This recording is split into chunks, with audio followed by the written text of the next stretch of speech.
Hello, Picho. Let's read the question. Present question दो statements assertion and reason पर based है. Assertion में कहा गया है the refractive index of diamond is square root 6 and that of liquid is square root 3. If the light travels from diamond to the liquid, it will totally reflect it when the angle of incidence is 30 degree.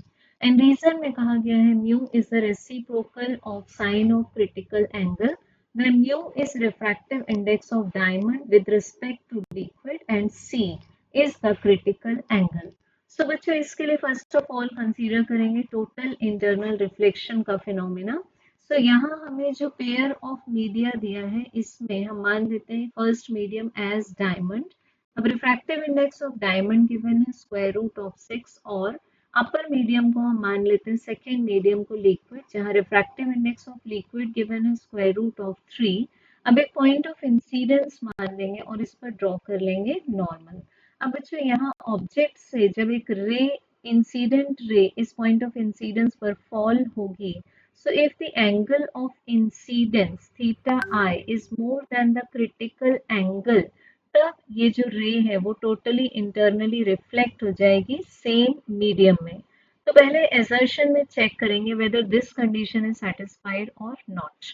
तो इसके लिए हम लेंगे बच्चों d mu r equals to होना चाहिए sign theta सी के. तो डी म्यू आर को हम लिखेंगे लिक्विड एंड डायमंड के रिस्पेक्ट में mu L divided by mu D क्योंकि रेयर मीडियम लिक्विड है. This is equals to sine theta C. So अब म्यू एल की वैल्यू गिवन है हमें स्क्वायर रूट 3 और म्यू डी की वैल्यू गिवन है स्क्वायर रूट ऑफ 6. तो यहाँ से मिल जाएगा 1 by square root of 2. So हमें थीटा सी मिल जाएगा 45 डिग्री क्योंकि साइन इनवर्स 1 बाय रूट 2 आता है 45 डिग्री. सो बच्चों अब हमें बताया है कि एंगल ऑफ इंसिडेंस 30 डिग्री है. तो एंगल ऑफ इंसिडेंस जो 30 डिग्री है वो लेस देन है क्रिटिकल एंगल से. तो ये कंडीशन सेटिस्फाई नहीं होती तो यहाँ पर लाइट टोटली रिफ्लेक्ट नहीं होगी. सो ये जो एजर्शन गिवन है दिस इज फॉल्स स्टेटमेंट. अब देखेंगे बच्चों द रीजन स्टेटमेंट. रीजन में बताया है mu is equal to 1 by sine C जहाँ mu refractive index of diamond with respect to liquid है.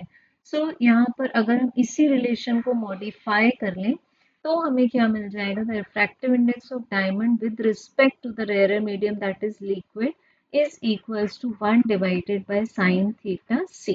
तो ये जो रीजन दिया हुआ है वो ट्रू स्टेटमेंट है. So we can say that the correct answer is option D. Thank you.